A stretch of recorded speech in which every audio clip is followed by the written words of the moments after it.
Здравейте, мога ли да попитам защо не се спазват правилата и има хора по стълбите и ние не можем да минем, за да се стигнем до местата? Какво ние трябва да направим? Не знам, някой трябва да отговаря за това, към кого да се обърна. Защото има хора по стълбите на стадиона и никой не може да влезе, а тези стълби по правила.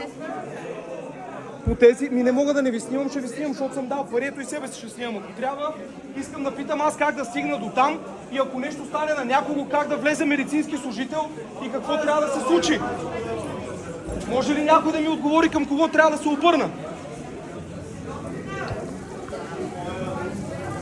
Вие може ли да ми отговорите към кого трябва да се обърна, ако някой... Добре.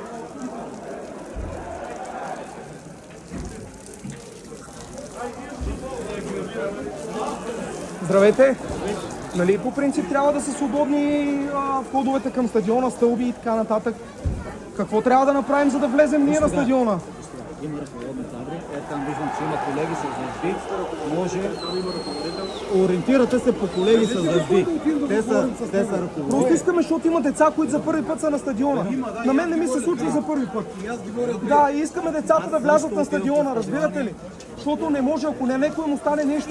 Майната му нали на децата, ако трябва. Но ако на някой му стане нещо, какво правиме? Не мога да влезе никой на стадиона. Кажете на къде да се насочим, ще отидем. Надолу и ще ви... Код 15. Добре, благодаря ви. Моля. Кажи. Не бе, аз ще си отида към вход 15, бе. Айде.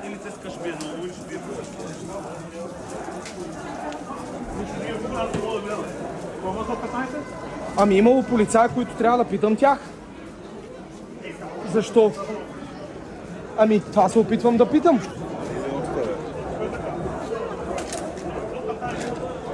Здравейте! От съседния вход ни изпратиха при вас, за да ви попитаме дали е позволено хора да стоят по стълбите и защо и как не можем да се влезем ние по местата. Добре, опитай. А какво става, ако има инцидент? Какво става с децата? Всички ни изпращат към вас. Ние искаме просто да отидем да гледаме мача. Тие жълти шрифти трябва да отговарят. Значи има си организатори на футболната среща. Те са продали за ангажимент, който е настанял. И те ни казват, че ви трябва да ни пращат към полицията, това ми е много странно. Вие не сте първите да крият. Хората се крият от дъжда. Хората се крият от дъжда. Намалява, ще влезат, вътре ще може да... Ма ние бяхме вътре и не можахме, защото аз имам клаустрофобия. Затова съм си взел за тук, не да някъде другаде, не за гей или нещо. Тоест не може да влезем на стадиона. Да ви настане някъде. Еба не, питаме, търсим помощ от някой да си влезе на място, платили сме и така нататък.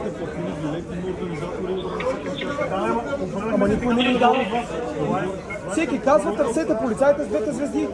От който сте взели билетите, ние имаме... Значи от евенти, ще пишем на евенти. Да, ясно е, че Да, евенти. Едно и също, брато, всеки път. Какво да говорим? Какво да играем? Децата са навънка. Цирк. Да?